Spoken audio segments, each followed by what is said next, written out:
कारण आमचे नेते सुनील बाबू केदार हेच आमचे प्रेरणास्थान आहे। माननीय सुनील बाबू केदार इथले स्थानीय आमदार आहेत आणि त्यांची कामगिरी मनतृप्त करून घेणारी आहे। आपल्या रोडवरच्या पुलाची त्याची तपलीक आहे आपल्याला। कामगिरीचं इकडं काहीच नाही, अजून ते सारे कामं बंद जाईल नाही इकडं। कामगिरीबद्दल त्या माणसासारखा माणूस नाही आजच्या कंडिशनला, आणि तो माणूस आम्हाला पाहिजे। त्यांच्या कामगिरीबद्दल आम्ही समाधानी आहे। नमस्कार, मी ऋतुजा, स्वागत आहे तुमचं निवडणूक विशेष कार्यक्रमात। आज आपण सावनेर विधानसभा मतदारसंघाच्या आगामी निवडणुकीवर चर्चा करणार आहोत। मागील 30 वर्षापासून काँग्रेसचा बालेकिल्ला असलेल्या या मतदारसंघात यावेळी कोणती चुरस रंगणार आहे, कोणते नवे चेहरे येणार आहेत आणि सध्याच्या जातीय समीकरणावरून कोणता पक्ष किती मजबूत आहे हेच आपण या व्हिडिओच्या माध्यमातून पाहणार आहोत। सुनील बाबू केदार यांच्या कामगिरीबद्दल आपलं काय मत आहे? कामगिरीबद्दल त्या माणसासारखा माणूस नाही आजच्या कंडिशनला, आणि तो माणूस आम्हाला पाहिजे कंटिन्यू। मतदारसंघात अशी कुठल्या प्रकारची समस्या आहे ते आमदार साहेबांना निकाली काढायला पाहिजे होती? सगळ्या समस्या त्यांच्या आहे, पण विरोधी पार्टी आहे, विरोधी पक्षनेते ते चालून देत नाही। त्यांचं कसं राहते, त्यांचं काम भरपूरसं काढते, पण त्यांचं कुठंतरी ते हे करतात, डिस्प्यूट करतात त्यांना। आता येणाऱ्या विधानसभा निवडणुकीत आपलं मतदान कोणाला असेल? सुनील बाबू केदार। सावनेरच्या राजकारणात महत्त्वाची भूमिका बजावणारे सुनील केदार यंदा निवडणुकीत नसणार आहेत। वर्ष 1995 ते 2019 या दरम्यान झालेल्या 6 पैकी 5 निवडणुकांमध्ये केदार यांनी भाजपचा पराभव करून काँग्रेसला या मतदारसंघात वर्चस्व मिळवून दिलं। मात्र बँक घोटाळा प्रकरणात त्यांना शिक्षा झाल्याने न्यायालयाने त्यांना पुढील 6 वर्षाकरिता निवडणूक लढविण्याची बंदी घातली आहे। त्यामुळे आता काँग्रेसला सावनेर मधून नवा चेहरा समोर आणावा लागणार आहे। सध्या सावनेर मतदारसंघात जे आमदार आहे त्यांची कामगिरी कशी आहे? त्यांच्या कामगिरीबद्दल आपण समाधानी आहात की? त्यांच्या कामगिरीबद्दल आम्ही समाधानी आहे। आमच्याकडले रोड, शाळेसाठी बस, एस टी महामंडळाची बसची आम्हाला जास्त गरज आहे। जे स्टार बस चालू आहे ते आम्हाला नको आहे, कारण त्याच्यामध्ये पैसे जास्त लागतात ना, त्याच्यामुळे आम्हाला एस टी महामंडळाची बस पाहिजे नाही। आणि जे आमदार साहेब जे काम करून राहिले आमच्याकडे, झाडे त्यांनी चांगल्या स्कीम दिल्या आहे, छान काम केलं आहे। त्यानंतर आता येणारी विधानसभा निवडणूक आहे। येणाऱ्या विधानसभा निवडणुकीत आपण कोणाला मतदान कराल? आपण असं म्हणजे कसं आहे, ते आपल्या काही डिपेंड आपण सांगू नाही शकत की आपण कोणावर मतदान करणार आहे की कोणाला नाही करणार आहे। ते तर आता याच्यावर असते ना। तरी पण असा कुठला तरी पक्ष आपल्या मनात असते, या पक्षाला आपण केलं पाहिजे, असा कुठला पक्ष? आता असं आहे, आपण ह्या आमदारकीचं तर आपण पाहून चुकलेलं आहे। आता असं वाटते की कुठेतरी बीजेपी पण पाहायला पाहिजे बा, तर असं वाटते की एक चान्स बीजेपीला मिळाला पाहिजे बा। सुनील केदार यांच्या जागी काँग्रेसकडून त्यांच्या पत्नी अनुजा केदार यांना उमेदवारी मिळण्याची शक्यता आहे। अनुजा यांची पार्श्वभूमी राजकीय आहे।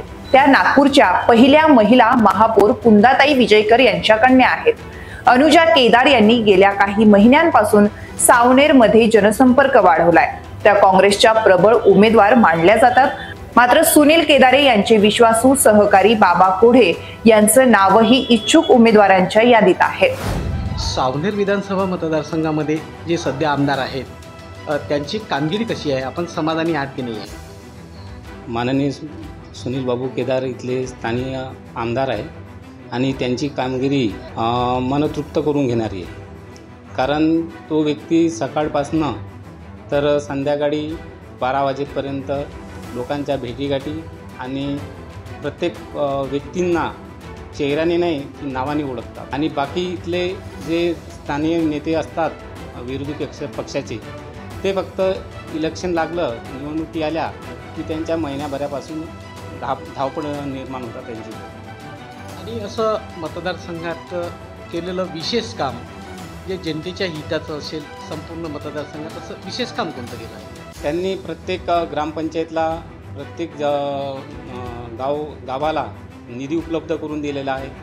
अडीअडचणी आहे, रोड आहे, प्रत्येक अडीअडचणीला समोर जातात, त्यांच्यापर्यंत पोचलो आपण की साहेब हे काम आहे आमचं, तर ते तुरंत अधिकाऱ्याला फोन करून विनंती करून ते काम पूर्ण करून घेतात। आता येणारी विधानसभा लवकरच येणार आहे, त्या विधानसभामध्ये आपलं मत कोणाला असेल?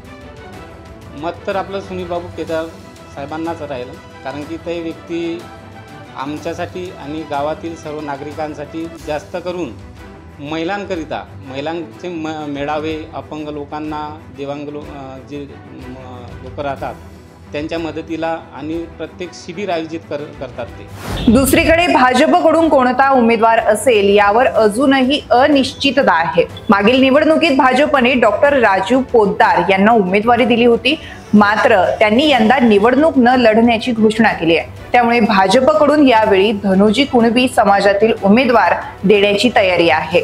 विशेष म्हणजे सुनील केदार यांचे समर्थक मनोहर कुंभारे यांनी भाजपमध्ये प्रवेश केलाय, त्यामुळे ते देखील भाजपच्या उमेदवारांच्या शर्यतीत आहेत। त्याचबरोबर स्वर्गीय सोनबा मुसळे यांच्या पत्नी कल्पना मुसळे यांचं नावही चर्चेत आहे, कारण मुसळे परिवार धनुजी कुणबी समाजाचं नेतृत्व करतं। याशिवाय आशिष देशमुख यांच्या नावाचीही चर्चा भाजपकडून केली जाऊ लागली आहे। सध्या जे सावनेर विधानसभा मतदारसंघाचे जे कोणी नेतृत्व करतात, जे आमदार असतील, त्या आमदार साहेबांच्या कामगिरीबद्दल आपण समाधानी आहात? हो, कारण आमचे नेते सुनील बाबू केदार हेच आमचे प्रेरणास्थान आहे आणि हे इतके छान काम करतात की आमच्यासाठी खूप मोलाची कामगिरी त्यांनी केलेली आहे। आमच्या इथे जो काही निधी, जो पूर्ण ग्रामपंचायतमध्ये जो निधी आलेला आहे तो सुनील बाबू केदारांनीच आणून दिलेला आहे आणि त्यांच्यामुळेच आम्ही आमचं गाव चांगलं सुव्यवस्थित आणि सुरक्षित ठेवू शकून राहिलेलो आहे। आणि ताई, कसं असते, मतदारसंघात कुठली तरी समस्या असतेच, अशी कुठल्या प्रकारची समस्या आहे जी आमदार साहेबांना निकाली काढायला पाहिजे होती? नाही, आमच्या इथे तर कोणतीच समस्या नाही आहे, कारण साहेबांनी आम्हाला पुरेपूर प्रत्येक गोष्टीचा निधी दिलेला आहे आणि ह्या निधी साहेब आता HR पदावर नसताना सुद्धा आम्हाला मदत करतात आणि आमचं स्त्री ह्या नात्यानं तिसरी टर्म माझी आहे ग्रामपंचायतमध्ये, ती साहेबांच्यामुळेच आलेली आहे मी निवडून, कारण साहेबामुळेच आम्हाला सर्व काही जे काही आहे आमचे जे साहेबच आहे, आमच्या या सावनेर तहसीलचा साहेबच हा राजा आहे। सुनील केदार हाच आमचा मेन पक्ष आहे आणि आम्ही सुनील केदारचेच आहे आणि सुनील केदारचेच राहू। आणि आता येणाऱ्या विधानसभा निवडणुकीमध्ये मतदान कोण्या पक्षाला कराल? सुनील केदार साहेबांना, आम्हाला तेच पाहिजे आहे, सुनील केदार साहेब। आमच्या इथे सुनील केदार इतकं नेतृत्व कोणीच करू शकत नाही आणि आम्हाला सुनील केदार भाऊ हेच आमचे नेतृत्व राहील।